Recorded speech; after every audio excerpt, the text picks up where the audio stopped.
என்னையாடி அழிக்க நினைக்கிற? அது எப்பவும் உன்னால முடியாது. பாத்தியா மாந்திரிகருக்கு என்ன கதியாச்சுன்னு? பாத்தியா என்ன அழிக்க நினைக்கிற எல்லாரையும் ஒரு தெரியாம அழிச்சிட வேண்டிய. நீ கேட்ட கேட்டுக்கு ஏன் முத்தரசு மாமனை கட்டிக்கணுமா? இன்னும் எப்பவும் நிறைவேறாது. நிறைவேற நான் விட மாட்டேன். இப்ப சொல்ற கேட்டுக்கோ. இன்னும் எண்ணி ஒரே மாசம் வெண்ணிலாவுக்கும் மாமாவுக்கும் தான் கல்யாணம் நடக்கும். அத நீ பார்த்து பார்த்து பொழுங்கி சாவ போற. அப்படி நீ சாகலனா இந்த மாந்திரிகருக்கு நடந்ததே அதே கதி தாண்டி உனக்கும் நடக்கும். அத நீ பார்க்கத்தான் போற. கல்யாணம் நடக்கிற வரைக்கும் உன்னை நான் உயிரோட விட்டு வைக்கிறேன்.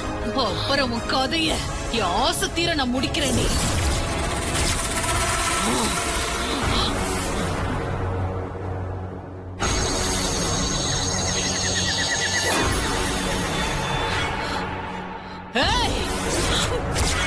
இப்ப போற.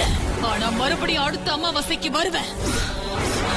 என்ன நடக்க போகுதுன்னு பாரு.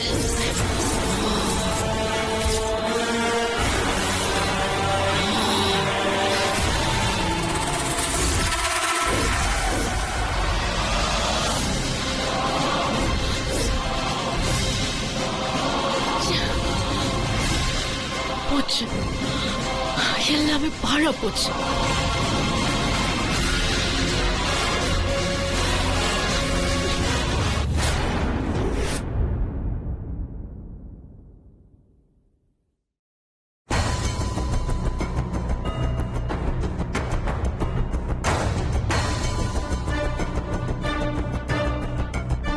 எங்கேயுமே காணண்டி.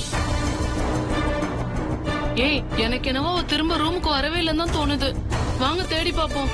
சரி நீ போ. சரி சரி சரி வா வா போகலாம்.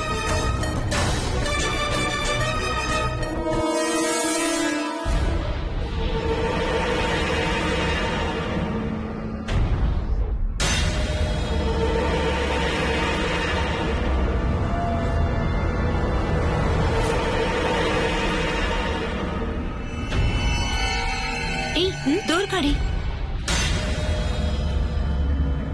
ஸ்வேதா, என்னடி ஆச்சு உனக்கு? ஸ்வேதா, ஏதாவது வாய் திறந்து சொன்னாதானே தெரியும். எதுக்காக இப்படி வந்து உட்கார்ந்துருக்க? ஸ்வேதா ப்ளீஸ் ஸ்வேதா, ஏதாவது பேசு. பர்த்டே ஃபங்க்ஷன்ல நம்ம திட்டம் எதுவும் நடக்கலன்றதுக்காக இப்படி உட்கார்ந்துருக்கியா? எனக்கு அதெல்லாம் பிரச்சனையே இல்லை. அது எல்லாத்தையும் விட ஒரு பெரிய பிரச்சனை.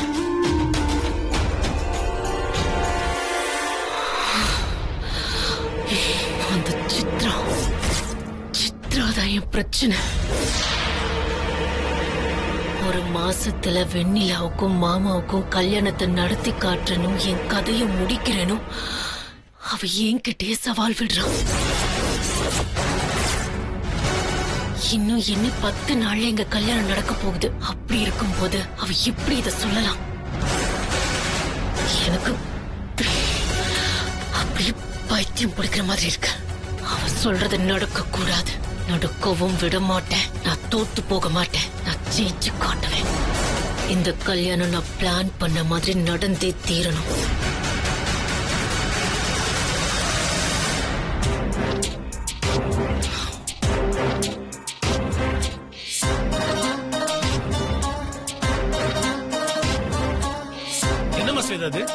ஏமா அப்படி உட்கார்ந்திருக்க? நாங்க ரூம்ல இவளை காணோம்னு தேடிட்டு இருந்தோம். தூங்காம கொள்ளாம இங்க வந்து உட்கார்ந்துட்டு இருக்கா. இப்போ வரமாட்டேன்னு சொல்லிட்டு இருக்கா. இந்த பாருமா, என்னதான் இருந்தாலும் உனக்கு இவ்வளவு பிடிவாதம் ஆகாது. இன்னும் கொஞ்ச நேரத்துல முத்தரசன் ஹாஸ்பிடல்ல இருந்து வந்துருவான். இப்படியே இருந்தா என்னமா? பிடிவாதம் இல்ல பெரியப்பா, வலி. என்னோட வலி அவமானத்துல ஏற்பட்ட வலி பெரியப்பா. நானும் எத்தனை தடவை தான் அவமானப்படுறது. அப்படியே கூனி குறுகி போய் நிக்கிறேன் தெரியுமா பெரியப்பா? 2 நாளா பாத்தீங்களா? என் உடம்பெல்லாம் சேரு. இதெல்லாம் எனக்கு பெருசாவே தெரியல. அவன் நைட்டு நான் அவமானம் படுத்தினது நினைச்சு உள்ளுக்குள்ள அப்படியே கூசி போகுது. செத்துடலாம் போல இருக்கு. என்னம்மா நீ சாகரே அதுன்னு பேசிட்டு இருக்க? இன்னும் 10 நாள் கல்யாணத்தை வச்சுக்கிட்டு இப்படி எல்லாம் பேசாத ஸ்வேதா. இல்ல பெரியப்பா, இனிமேலும் இதெல்லாம் பாத்துக்கிட்டு என்னால சகிச்சுக்கிட்டு இருக்க முடியாது. இதுக்கு ஒரு முடிவு கட்டியே தீரணும். இத பாருமா, நான் ஓ வழிக்கே வர்றேன். நீ கோவப்படு, எல்லாம் பண்ணு. ஆனா முத்தரச வந்து கேட்டா என்ன பதில் சொல்லுவ? நடந்த பிரச்சனையில மாந்திரிகர் தானே செத்து போனாரு. நமக்கு ஒண்ணும் ஆகலையே, நாம உயிரோட தானே இருக்கோம். அப்புறம் என்ன? இனிமே சித்ராவால அடுத்த அமாவாசைக்கு தான் வர முடியும். அப்பதான் அவளுக்கு சக்தியும் வரும். அதை மறந்துட்டியா நீ? அதுக்குள்ள நம்ம பிக்ஸ் பண்ண தேதியில கல்யாணத்தை நடத்தி முடிச்சிடணும். அப்புறம் எதுக்காக நீ கவலைப்பட்டு இருக்க? இத ரொம்ப ஈஸியா சொல்றீங்க. என்னோட இடத்துல இருந்து பார்த்தாதான் என் வலியும் வேதனையும் உங்களுக்கு புரியும். சித்ரா இப்படி பேசினதுக்கு அப்புறம் எனக்கு கல்யாணம் நடக்குங்கிற நம்பிக்கை சுத்தமா போயிடுச்சு. பிரச்சனை மேல பிரச்சனை வந்து என்ன நொறுக்கிடுச்சு. இப்பவும் ஏதாவது பிரச்சனை வந்துருமோனா என் மனசு இப்பவே அடிச்சுக்குது. அந்த வெண்ணிலா மாமா மேல ஆசை வச்சிருக்கிற வரைக்கும் இந்த கல்யாணம் எனக்கும் மாமாவுக்கும் நடக்குமானே தெரியல பெரியப்பா. ஸ்வேதா, தயவு செஞ்சு இப்பெல்லாம் இருக்காத. நீ எவ்வளவு போல்டான பொண்ணு. நீ எப்படி? சரி, நீங்க சொல்றபடியெல்லாம் நான் கேக்குறேன். ஆனா அதுக்கு முன்னாடி எனக்கு ஒரு விஷயம் கிளியர் ஆகணும். வேண்டாம், அது என்னன்னு நானே ஹேண்டில் பண்ணிக்கிறேன். நீங்க கிளம்புங்க. அப்போ நீ கீழே வந்துருவேல? வரேன், நீங்க போங்க. போலாம்.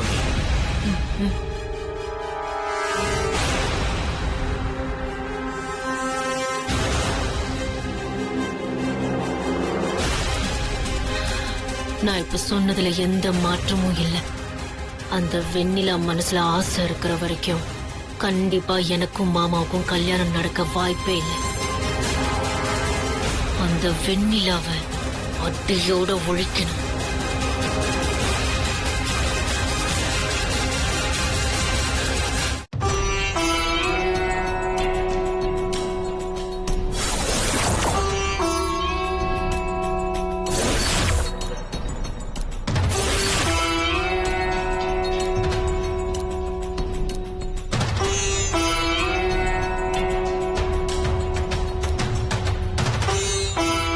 ஸ்வேதா, என்ன ஸ்வேதா இது? இங்க வந்து உட்கார்ந்துட்டு இருக்க? நீ போன் பண்ணி பிரச்சனை ஒன்னதும் என்னமோ எதுன்னு பதறி போய் ஓடி வந்தா நீ இங்க இருப்பேன்னு கொஞ்சம் கூட எதிர்பார்க்கவே இல்லை. என்னாச்சு உனக்கு? சொல்றேன். உங்களுக்கெல்லாம் தெரியாம நான் ஒரு விஷயத்தை செஞ்சேன். யாருக்கும் தெரியாம கொஞ்ச நாளைக்கு முன்னாடி வைத்தீஸ்வரன் கோயிலுக்கு போய் அங்க நாடி ஜோசியம் பார்த்துட்டு வந்தேன்.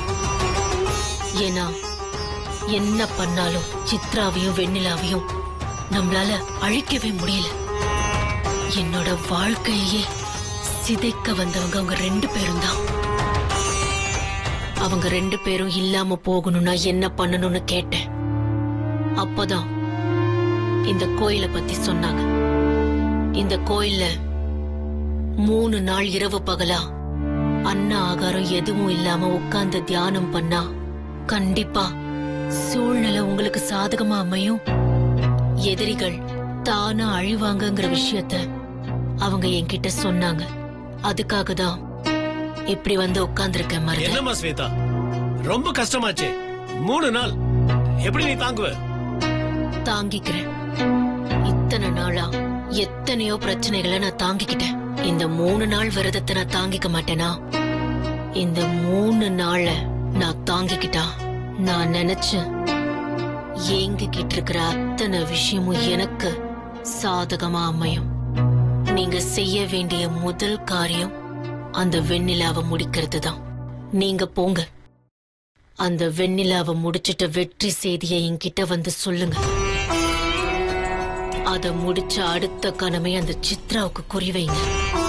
நான் இங்க இருக்கிறதால சித்ராவையும் மொத்தமா அழிக்கிறதுக்கான சூழ்நிலைகள் நிறையவே உருவாகும். எப்படிமா இவ்வளவு தீர்மானமா சொல்ற? இவ்வளவு நாள் நம்ம முயற்சி பண்ணி நடக்காத ஒரு விஷயம் எப்படி இந்த 3 நாள்ல நடக்கும்? நடக்கும் பெரியப்பா. இந்த விரதத்துக்கு அப்பேற்பட்ட சக்தி இருக்கு. என் நம்பிக்கை பொய்க்காது. நான் நடத்தி காமிக்கிறேன். ஸ்வேதா, இது ஒருவேளை நினைச்ச மாதிரி நடக்காம போயிட்டா? ஒருவேளை இருவேளைன்னு வாழ்க்கையில எதுவுமே கிடையாது. இத முடிச்சே தீரணும்.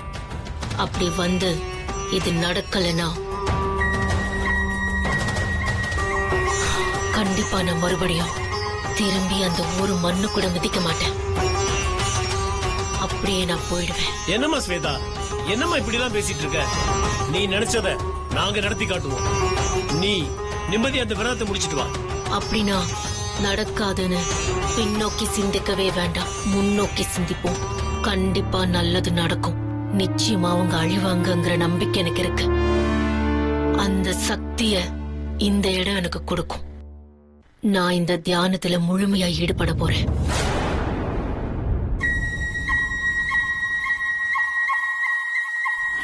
சரி மாமா, நம்ம போலாம்.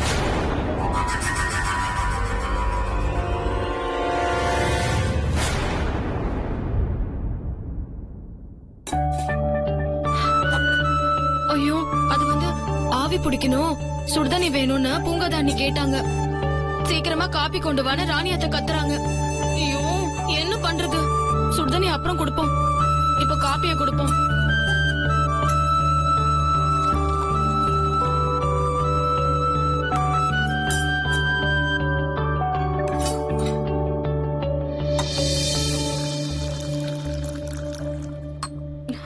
என்ன சித்தி, எதுக்காக இப்படி பதட்டமா போற?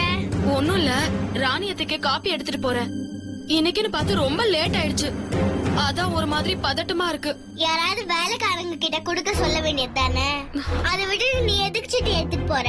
நானும் தேடி பார்த்தேன். இன்னைக்குன்னு பார்த்து யாருமே காணோம். அதான் இன்னைக்கு லேட் ஆயிடுச்சு. இதுக்கு மேல லேட் ஆச்சுன்னா ரொம்ப கோச்சுப்பாங்க. இரு, நான் போய் காப்பி கொடுத்துட்டு வரேன். சித்தி,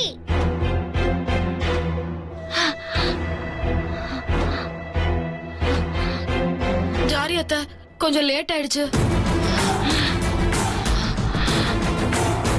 இனிமே இப்படி ஆகாது. கோச்சிக்காம குடிங்க அத்தை.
வலிக்குதா வலிக்குதா வலிக்குதா? நல்லா வலிக்குதா? நீ சித்திக்கு இப்படிதானே வலிச்சிருக்கோம். மருது, அமைதியா இரு. குட்டி சாத்தா, ஸ்வேதா ஒரு நாள் இல்லைன்னதும் அவ போற ஆட்டத்தை பாத்தீங்களா? காஃபி ஒரு நாள் லேட்டா கொடுத்தா குடிக்க மாட்டீங்களோ? இப்படிதான் தட்டி விடுவீங்களோ? வலிக்குதா வலிக்குதா வலிக்குதா? வயசான காலத்துல பேசாம இருக்க மாட்டீங்களா? அறிவுல என்ன ருத்ரா இப்படி பண்ணிட்ட? பேசாம அமைதியா இரு. நீ பேசாத சித்தி. உன் மேல காஃபி ஊத்துனப்போ உனக்கு எப்படி வலிச்சிருக்கும்? அந்த வலி எப்படி இருக்கும்னு இவங்களுக்கு தெரிய வேணாமா? அதெல்லாம் ஒண்ணு வேணாம். நீ பேசாம வா.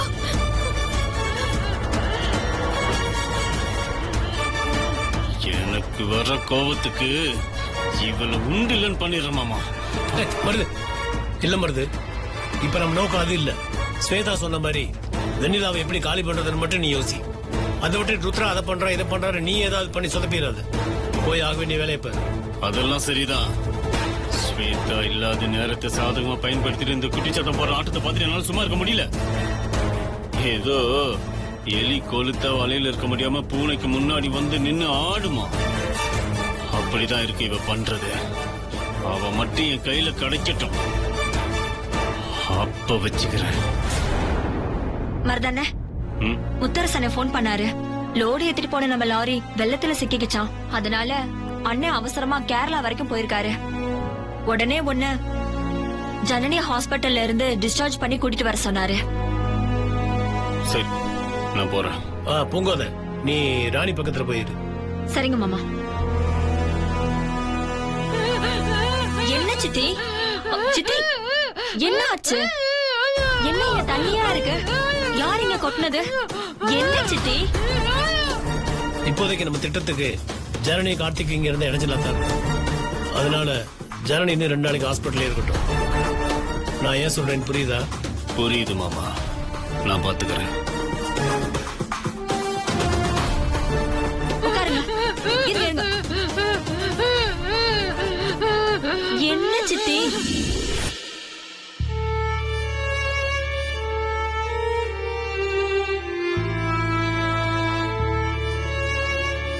சித்தி, இப்ப என்கிட்ட கோவப்பட்டு மூஞ்சி தூக்கி வச்சுக்கிட்டா என்ன அர்த்தம்?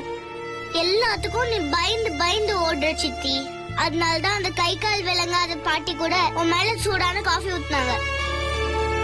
சித்தி, நீ மட்டும் கொஞ்சம் தைரியமா எதிர்த்து பேசுற மாதிரி இருந்தா அவங்க இப்படி பண்ணுவாங்களா? பேசுறதெல்லாம் கரெக்ட் தான். ஆனா எனக்கு தைரியமே இல்லன்னு யார் சொன்னது? எனக்கு எவ்வளவு தைரியம் இருக்கு தெரியுமா? என்ன உனக்கு தைரியம் இருக்கு? நீ எப்ப பார்த்தாலும் பயந்துகிட்டே தான் இருக்க. நான் ஒரு தடவை கூட நீ தைரியமா பேசி நான் பார்த்ததே இல்ல. என்ன நீ இப்படி பேசுற? எங்க வீட்டு கோழி யாரு கண்ணுக்கும் தெரியாம எங்கயாவது போய் அடைஞ்சுக்கும். அது போய் பிடிக்க போனா அங்க எங்க கொத்தும். அதையெல்லாம் மீறி நான் தனியால அந்த கோழியை பிடிச்சு அடைச்சிருக்கேன். அதெல்லாம் உனக்கு தெரியுமா? சாயங்காலம் 6 மணிக்கு 7 மணிக்கெல்லாம் கூட தைரியமா புளிய மரத்தெல்லாம் தாண்டி நானே போயிடுவேன்.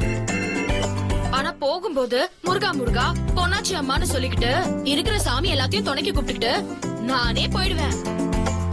அது மட்டும் இல்ல, சினிமா தியேட்டர்ல எவ்வளவு கூட்டம் இருந்தாலும் நான் நடுவுல புகுந்து போய் டிக்கெட் எல்லாம் எடுத்துட்டு வந்துருவேன்.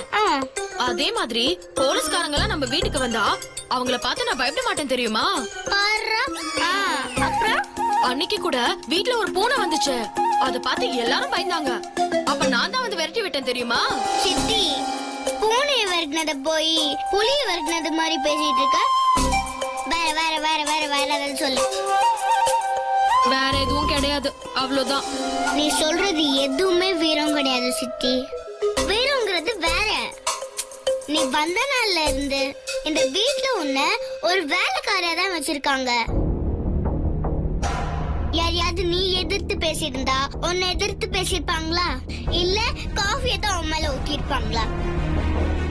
முதல்ல எதிர்த்து பேச கத்துக்கோ. பாட்டி எனக்கு ஒரு விஷயம் சொல்லி கொடுத்திருக்காங்க. தைரியம்ங்கிறது எது தெரியுமா? பயத்தை வெளியே காமிச்சுக்காம நடிக்கிறதுக்கு பெயர் தான் தைரியம்னு சொல்லுவாங்க. உனக்கு அத கூட சரியா பண்ண தெரியல. இப்ப நான் என்ன பண்ணா நான் வீரமான பொண்ணு, வீரமா இருக்கேன் நீ ஒத்துக்குவ? இப்போ அங்க இருந்து ஆரம்பி. அந்த திண்ணி முட்டை இருக்காரே, அவர் வந்து இந்த வீட்ல சாதாவான சோதாவான ஆளு. அவரை மட்டும் நீ மிரட்டிட்டனா நான் ஒத்துக்கிறேன். சரி. ஆனா ஒண்ணு, அவர் நீ மிரட்டிட்டு இருக்கும் போது யாரு குறுக்க வந்தாலும் அப்படி வரவங்களையும் நீ திட்டணும். அதுக்கப்புறம் உனக்கு தைரியம் இருக்கு, வீரம் இருக்கு, நான் ஒத்துக்கிறேன். இப்ப நான் என்ன பண்றேன்னு மட்டும் பொறுத்திருந்து பாரு. அப்புறம் தெரியும் இந்த வெண்ணிலாவோட வீரம் என்னன்னு.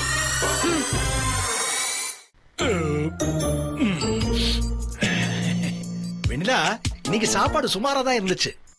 அட்ஜஸ்ட் பண்ணி சாப்பிட்டுட்டேன். பேசு பேசு பேசு. ஆமா, சமையல் சுமாரா தான் இருக்கும். அதுக்கு என்ன பண்ணணும்ங்கறீங்க?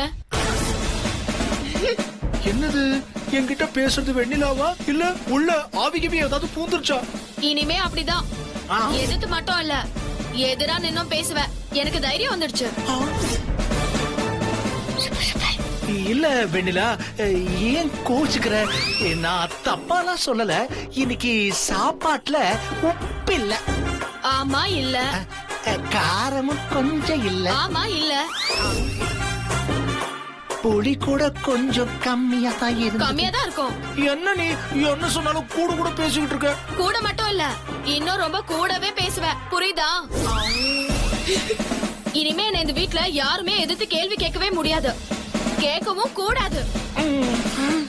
என்னன்னா நீங்க வேலைக்காரின்னு நினைச்சீங்களா? இஷ்டம் போல உங்க வாய்க்கு ருசியா சமைச்சு போடணும்னா உங்க பொண்டாட்டிய சமைக்க சொல்லுங்க. அவன் நாய்க்கு கூட சமைக்க மாட்டா, எங்க வாய்க்கு ருசியா சமைக்கிறது. இத்தனை நாளா நாக்கு தொங்க போட்டுக்கிட்டு என் சாப்பாட சாப்பிடும் போதெல்லாம் நல்லா இருந்துச்சா? இத்தனை நாளா நல்லா டேஸ்டா மூக்க பிடிக்க தின்னுபுட்டு இன்னைக்கு ஒரு நாள் சாப்பாடு நல்லா இல்லன்னதும் பெருசா கேள்வி கேக்குறீங்க. உப்பு வேணுமா, காரம் வேணுமா, புளி வேணுமா? இங்க இருங்க, வர. என்ன இவ இத்தனை நாளா பொட்டி பாம்பா அடங்கினவ இன்னைக்கு என் பொண்டாட்டி மாதிரியே பேசுறா. ஏன் இப்படி பேசுறா? என்ன நடந்திருக்கும்? இந்தாங்க, காரம் உப்பு புளி எதுவும் பத்தலன்னு சொன்னீங்கல்ல, மூணுத்தையும் சேர்த்து கொண்டு வந்திருக்கேன், சாப்பிடுங்க. வாங்குங்க. என்னாச்சு? என்ன பிரச்சனை? ஜிலேபி, இவளுக்குள்ள ஏதோ ஆவி பூந்துருச்சு போல, என்னென்னமோ எதிர்த்து பேசுறா அவ. ஏண்டி, எவ்வளவு தைரியம் இருந்தா ஏன் வீட்டுக்காரே எதிர்த்து பேசுவ? எவ்வளவு தைரியமா? தைரியம் வந்து இன்னைக்கு 1 கிலோ இருக்கு, நாளைக்கு 2 கிலோ ஆகும், போக போக 10 கிலோவா கூட மாறும்.